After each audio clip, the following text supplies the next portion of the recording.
शुरू अल्लाह के नाम से कि जिसने कामयाबी और नाकामी दोनों सूरतों में इंसान के लिए सबक रखा, जिसने दिलों को यकीन और दिमागों को फ़िक्र की नेमत अता की,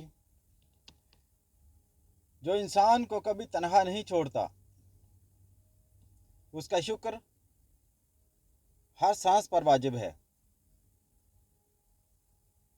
मैं हूँ इंसानियत की आवाज़, इनकलाब आइडियाज़ के साथ रशीद अहमद फ्रॉम साहिवाल।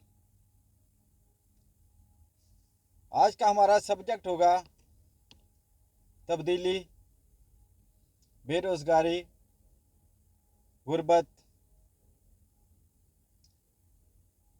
दोस्तों, अगर एक 100 रुपया हो, 100 रुपया का नोट हो और 100 में से हम एक निकाल लें तो उसको एक निकालने से 100 को फ़र्क नहीं पड़ता। 99 रह जाते हैं, गिनती में फ़र्क पड़ जाता है, लेकिन कोई 100 को ख़ास फ़र्क नहीं पड़ता। हाँ, अगर उसी 100 में से 10 निकाल लिए जाएं तो 100 को धचका लग जाता है। तो जब तक कम से कम 10% लोग जो हैं ये अपने आप को चेंज करने की कोशिश नहीं करते, तब तक तब्दीली का नाम किसी भी सिस्टम को या इंसानों को तब्दील होने का नाम देना शायद मुनासिब नहीं है। पाकिस्तान की तरक्की का राज सिर्फ और सिर्फ शऊर में है, और शऊर से ना सिर्फ हमारी आवाम का एक आम आदमी जो है वो खाली है, उसको कुछ मालूम नहीं कि शऊर क्या है। इसी तरह हमारे मुल्क के अमीर तरीन तबके, सीट होल्डर, मिनिस्टर और आगे भी आप चलते जाएं तो शायद ये लाइन हुक्मरानों तक पहुंच जाए और शऊर नाम का कोई लफ्ज़ उनको पता ही ना हो।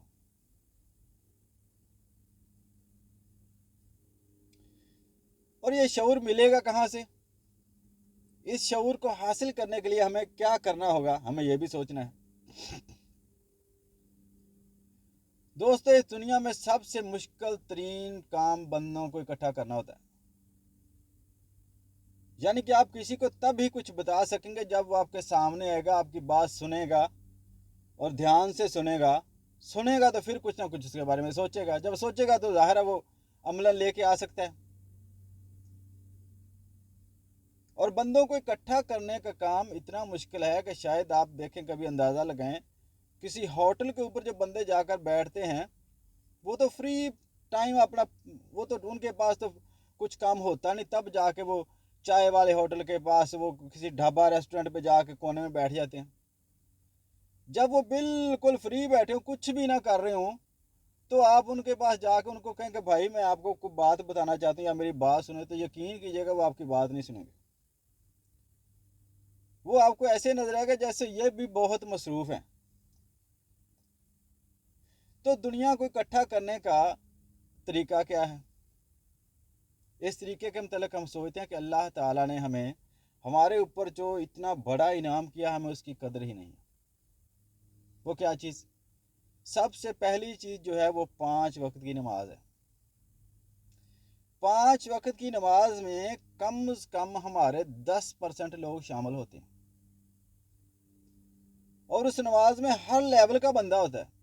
उसमें गरीब भी है, उसमें दरमियाने तबके का बंदा भी है, और उसमें अमीर भी है। यानी कि फ़कीर से लेकर बादशाह तक आपको नमाज के अंदर बंदा मिलता है। ये हमारे रब का एक अनमोल तोहफा है। यकीन कीजिए, अभी आप कभी भी आप गौर से सोचें तो शायद नमाज के मतलब कभी बंदा सोचे ना तो ऐसा लगता है जैसे नमाज ना होती तो शायद मुसलमान के पास कुछ भी ना होता, कुछ भी ना होता। ये नमाज ही है जो हमें कहाँ कहाँ से बचा रही है और क्या क्या हमें दे रही है। और हम हैं कि उस नमाज से हमें पता नहीं कि उसने हमें देना क्या, आगे उसका लर्निंग का तरीका वो हमें पता नहीं। हमारा जो दीन इस्लाम है, इसका स्टार्ट से लेकर एंड तक आपको जो भी नेकी नजर आएगी, जो भी आपको काम नजर आएगा, उशर क्या, ज़कात क्या, नमाज क्या, हज क्या, रोज़ा क्या, उन सब का एक ही मकसद निकलेगा एंड में, हकूकुल इबाद। यानी कि आप हकूकुल्लाह की तरफ ले चलेंगे तो हकूकुल्लाह आपको भगा कर हकूकुल इबाद की तरफ ले आएगा। अगर हुकूकुल इबाद की तरफ जाएंगे तो हुकूकुल इबाद भगा कर आपको हुकूकुल्लाह की तरफ ले गए। यानी कि ये ऐसी चीजें हैं कि जिनमें से कोई एक बंदा पकड़ ले तो सारा कुछ मिलना आसान हो जाता है, लेकिन पकड़े पूरे जज्बे से, हौसले से, हिम्मत से, लगातार कंटिन्यू, वक्फा नहीं। ये जो 5 नमाजें हैं, सबसे पहला तरीन इनका जो काम है कि आप आजकल मुल्क के जो मसाइल हैं जिसमें तब्दीली, बेरोजगारी, गुर्बत, ये जो आती है ना, इनके बारे में पहले तो हमें ये भी पता हो कि इनका शऊर, अच्छा शऊर लाना ज़रूरी क्यों है। देखें, एक आम बंदा जो 15-20 हज़ार रुपया तनख्वाह लेता है, वो गुर्बत का रोना रो सकता है। 15-20 हज़ार में गुजारा करना मुश्किल है भाई, मुश्किल है आज के दौर में। एक बंदा जिसके पास जायदाद नहीं है, ज़मीन नहीं है, वो मजदूरी करता है, रोज़ाना सुबह कमाता है, शाम को खाता है, हैंड टू माउथ है, तो उसके लिए ज़रूरी है। वो गुर्बत का रोना भी रो सकता है, वो महंगाई का रोना भी रो सकता है, जायज़ है। तो आप कभी गौर से देखें ना, कभी थोड़ा सा मुआशरे में घूम कर, एक शॉप वाला, बेशक उसकी फर्नीचर वाली और क्या कहते हैं वो सोफे सेट की शॉप हो, तो उनकी अर्निंग बहुत होती है। हो सकता है एक दिन में बाद का 1 लाख रुपया भी वो बचत का भी निकाल जाए। 20-30 हज़ार रुपया, 10 हज़ार रुपया डेली का, ये तो उनकी मतलब बचत, आमदन की बात नहीं करता। आमदन तो हो सकता है कि 2 लाख भी हो जाए, उनकी 1.5 लाख भी हो जाए, लाख भी हो जाए, 70 से 80 हज़ार, यानी कि उनकी बचत भी इतनी है कि वो बहुत ज़्यादा। लेकिन आप देखेंगे वो गुर्बत का रोना रोएंगे, महंगाई से तो गुर्बत का रोना रोएंगे। अभी उनका महंगाई से क्या फ़र्क पड़ता है। सरिये, वो क्या कहते हैं, सरिया और लोहे का काम करने वाला बंदा जो दिन में 3-4 लाख रुपया उसकी आमदन है, और हर उसी हिसाब से मुनाफा भी को 50-60-70 हज़ार रुपया मुनाफा देने का कमाता ही होगा वो, आप उसके पास बैठ जाएं, वो भी ऐसे कहानी सुनाएगा, आप कहेंगे इससे ज़्यादा तो मजलूम दुनिया में है ही कोई नहीं। तो ये चीज़ें क्या हैं, इसके लिए शऊर चाहिए भाई। एक चीज़ जहन में रखें थोड़ी सी, कि हमारे जो आइडियल हैं, हज़रत उमर फ़ारूक रज़ी अल्लाह तआला अन्हु का दौर हुकूमत जो था, ये एक मिसाली दौर हुकूमत गिनती किया जाता है। यानी कि उस दौर में अगर किसी बंदे ने ज़कात देनी होती थी तो बेचारा थक जाता था घूम घूम पे, उसको कोई ज़कात लेने वाला बंदा मिलता ही नहीं था, कोई ज़कात लेने वाला बंदा नहीं मिलता था, थक जाता था ढूंढ ढूंढ के। वो क्या था, क्या हर बंदे के पास 10-20-30 घोड़े थे उस वक्त, उसकी बड़ी बड़ी बिल्डिंगें थी, क्या उन लोगों के पास बहुत ज़्यादा आसाइशें थी? नहीं, ऐसा कुछ भी नहीं था। हाँ, उनको शऊर था, वो कहते थे कि ये हमारा हक नहीं है। सड़क पर बेशक सोना गिरा हुआ, वो उठाते नहीं थे, डरते कि नहीं यार पता नहीं किसका होगा, अगर हमने उठा लिया तो इसका जवाब कौन देगा, हिसाब कौन देगा। ये दुनिया छोटी है, अगली दुनिया बहुत बड़ी है, क्या बताएंगे वहां जाकर। तो दोस्तों, वो दौर जो था वो शऊर का दौर था, और शऊर ही की वजह थी कि उस वक्त में कोई गरीब नहीं था। और आज शऊर की कमी है कि सब लोग ही गरीब हैं सब ही गरीब हैं। और ये शऊर की कमी है कि हमारे बड़े बड़े आप लोग देखें, सियासी पार्टियां देखें, सियासी पार्टियों के आगे नुमाइंदे देखें, सियासी पार्टियों के सरबराहान देखें, नहायत पढ़े लिखे और तालीम याफ्ता, और हर चीज़ में अप टू डेट, गाड़ियाँ क्या, बंगले क्या, दुनिया जहान की सहूलतें क्या, राइशें क्या। लेकिन वो जब एक दूसरी पार्टी को गिराना होता है ना, उन्होंने कीचड़ उछालना होता है, वो पता नहीं कौन कौन सी हद तक हो जाते हैं। बेशक उसमें पाकिस्तान का नाम बदनाम हो, इस्लाम का नाम बदनाम हो। उनको इस चीज़ से कोई गर्ज नहीं है, उन्होंने सीट लेनी है, सीट पे बैठना है, उनको ये दुनिया इतनी अच्छी लगती है। तो इस शऊर को हासिल करने के लिए अगर गवर्नमेंट को लायमल बनाती है कि हर नमाज के साथ, ये जदीद तरीन दौर है, एक मैसेज आता है मोबाइल के ऊपर, उसमें पूरा लेक्चर आ जाता है कि आपने ये तकरीर करनी है 10 मिनट के अंदर हर नमाज के बाद, और उस 10 मिनट के अंदर क्या मुआश के तरीके बताएं, कोई गुनाह नहीं है, मुआश के मतलब बता देना मस्जिद में बैठकर या नमाज के बाद, ये कोई गुनाह नहीं है, ये वक्त की ज़रूरत है। हकूकुल इबाद के मतलब ज़्यादा से ज़्यादा बताएं। आपको हमसाये के बारे में पता होना चाहिए, यहाँ तक है कि 40 घरों तक इंसान की जिम्मेदारी होती है। आपको हमसाये का पता होना चाहिए कि वो भूखा है, उसने खाना खाया है, क्या हालात हैं उसके। रिश्तेदारों के हकूक, हमसायों के हकूक, घर वालों के, सारे घर के वालों के एक दूसरे के ऊपर जो हकूक है। मिसाल के तौर पर आप एक खुदकशी का अंदाज़ा लगाएं।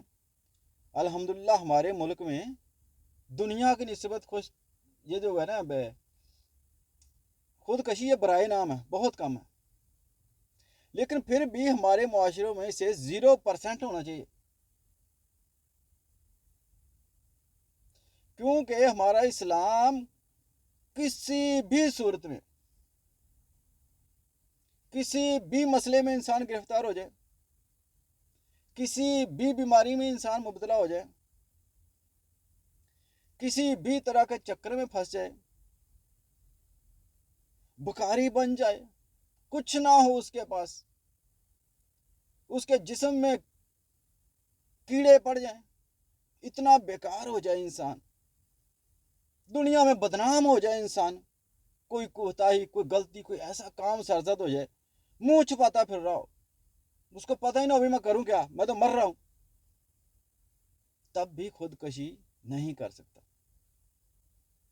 और जो वाकया होगा ना, यकीन कीजिए वो सिर्फ वही होगा जिसको इस चीज़ का पता नहीं होगा। और ये किसकी जिम्मेदारी है? हम सब की जिम्मेदारी है इस चीज़ से आगाह करना, ये शऊर में आता है। किसी भी मोहल्ले में, आज मेरी बात नोट कर लें, किसी भी जगह पे अगर कभी खुदकशी का वाकया हुआ हो, उस घर वाले, रिश्तेदार, हमसाए,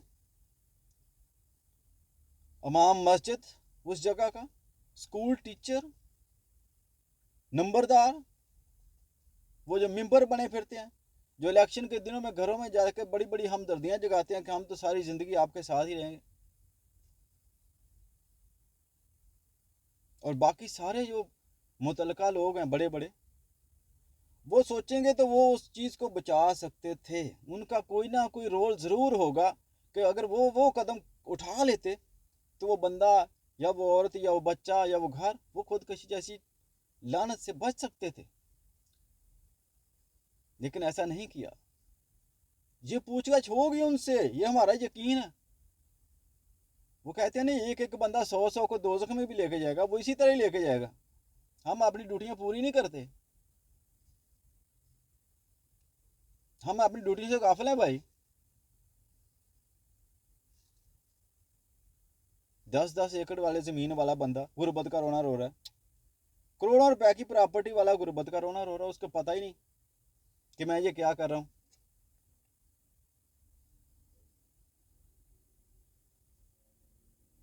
और इसके साथ साथ इसी शऊर में हमें औरतों को भी शामिल करना चाहिए।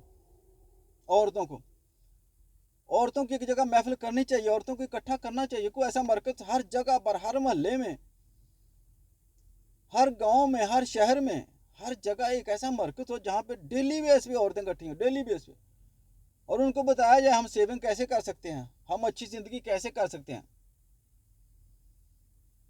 जो औरतों की सरदार है हज़रत बीबी फातिमा रज़ी अल्लाह तआला अन्हा, से ज़िंदगी कैसे गुजारी थी, हम अपने वसाइल कैसे बढ़ा सकते हैं, ये खर्चे कैसे कम कर सकते हैं।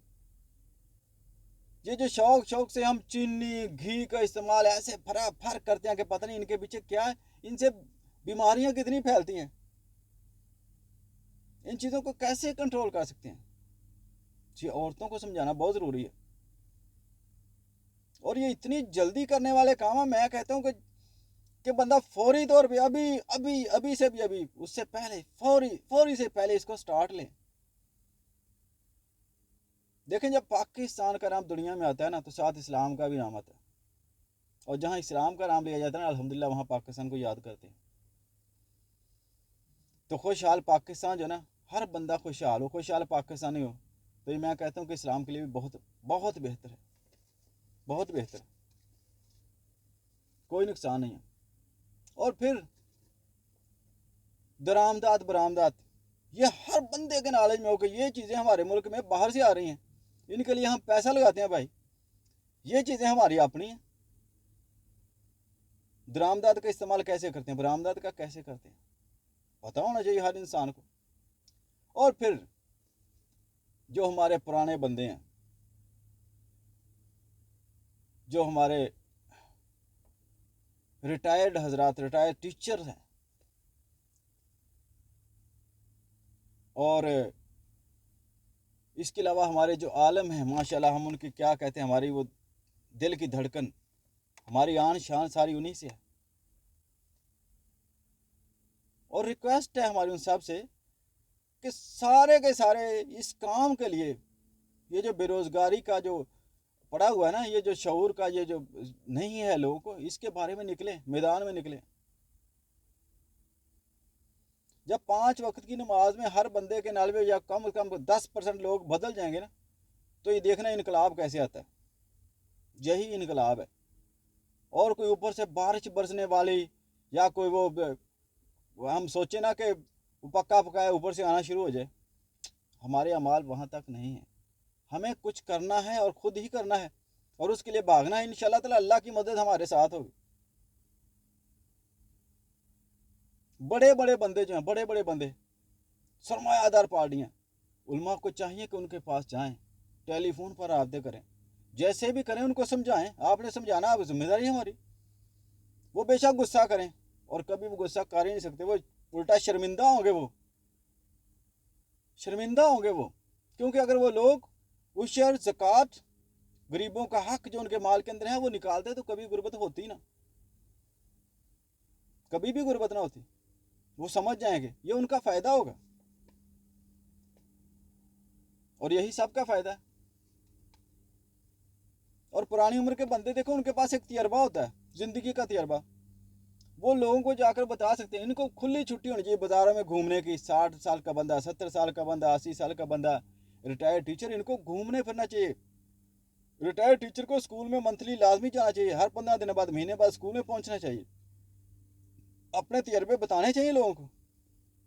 देखें, जिस फील्ड का बंदा होगा वो उस फील्ड को आगे ले जा सकते, उसने वहाँ पे ज़िंदगी गुजारी है। अभी आर्मी चीफ है, वो किस मशवरा लेना हो तो वो स्कूल के हेड मास्टर के पास तो नहीं जाएगा, ये बल्दिया वालों के पास नहीं जाएगा। वो फौज का कमांडर है, उसको कोई फौज का कमांडर ही उसको मशवरा कोई भी दे सकता है। वो मशवरा लेगा तो उससे लेगा। तो रिटायर हजरात को ये नहीं कि रिटायरमेंट मिली और बिल्कुल वो आगे जाके कोई सोच, नहीं, उनको भी जिम्मेदार होना। जब तक इंसान की सांस में सांस है, उसकी जिम्मेदारी ख़त्म नहीं होती, ये याद रखें। उसकी सांसें इसीलिए चल रही हैं कि कुछ ना कुछ उसने करना बाकी है, कुछ ना कुछ उसके जुम्मे है, वो करे। लोगों को समझाया गरीबी होती क्या है, पुराने बंदों ने देखी है कैसे हालात होते थे। हर बंदे के पास पक्के मकान, पक्की जायदाद भी है, तनख्वाहें भी हैं, सारा कुछ लगा, और गुर्बत करो ना, कमाल हो गई। और एंड में एक बात मैं आपको बताता चलूँगा, आखिरी बात, कि हम गरीब नहीं हैं। हमारे मुल्क में गुर्बत है ही नहीं। हमारा मुल्क अमीर तरीन मुल्क है, हमारे पास सब कुछ है, सब कुछ हमारे पास है, बस हमें समझने की ज़रूरत है। और ये जो आइडिया है ना, ये बेहतरीन आइडियाज़ है, जितना मर्जी सोच लें, इसी में इंशाअल्लाह ताला तकदीर बदलेगी, इंशाअल्लाह इनकलाब बर्पा हो जाएगा, इनकलाब। वीडियो अच्छी लगे तो लाइक और शेयर ज़रूर करें, और चैनल को सब्सक्राइब करें। पाकिस्तान जिंदाबाद।